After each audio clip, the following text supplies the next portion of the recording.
Fox 5 Health News. Health officials bracing for a potentially bad flu season. Experts say a strain known to cause severe illness has hit other parts of the world and is now expected to pop up in the U.S. Joining us now is Fox 5 medical contributor Dr. Devi Nampiaparampil from NYU School of Medicine. Good to see you.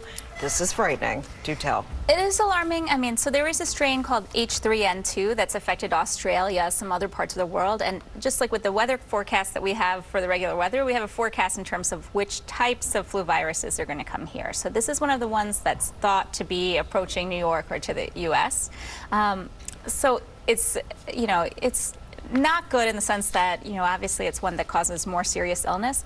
But on the flip side, it's good that we at least know about it, right? So we're trying to plan for it and prepare for it. The flu vaccine manufacturers are planning to try to include this and do their best to attack it. So in terms of the flu vaccine, that's still your best protection against the flu virus. And if you recall, everybody can benefit from the flu vaccine, but of course, the people who benefit the most are the ones who are most vulnerable to the flu. So people who are over the age of 65, pregnant women, small children, and of course anybody who has other medical problems. So if your immune system is affected, let's say that you have cancer, diabetes, or other chronic medical problems, then the flu vaccine can help you so that you don't get affected by the flu and then have to deal with all of these things at the same time.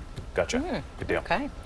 All right, a new product can now claim on its label that it may help reduce peanut allergies in infants. This is a touchy area. I think this is exciting, actually. Yes. Yeah. So, the thinking about peanut allergies has gone all over the place. So in the past, people used to think, okay, avoid peanuts as much as possible, especially with this risk. Then a couple years ago, this really powerful study came out that said that, no, well, if you get introduced to peanuts pretty early, then maybe you could have less chance of developing a peanut allergy, right? So then there's been controversy, well, what does that mean, introducing peanuts early, right? So there are certain people that are more at risk of developing peanut allergies. These are people who have, or babies that have egg allergies, for example, or if they have eczema. So eczema is a sign of other allergic, sort of like a propensity to have an allergy, right?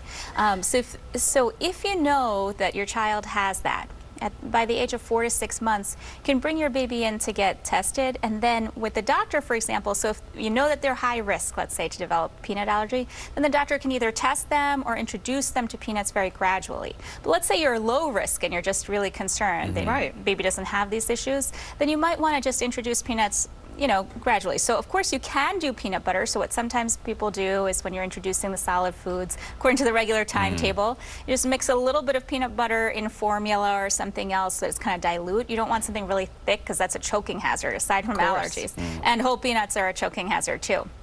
But with this new product, it's a little bit different. So it's like these different packets that each day you would put a little bit of the packet and sprinkle it over whatever the baby's having, and then they slowly, gradually get adjusted to higher and higher doses. Wow, things have changed. Makes sense, yeah. The nice thing about it, I was going to say too, is for people who are concerned about other things, it's dairy-free, GMO-free. Organic has different definitions, but it's considered organic, and it's also considered kosher. Wow, it's the perfect food. Dr. We appreciate it. All right, let's get back to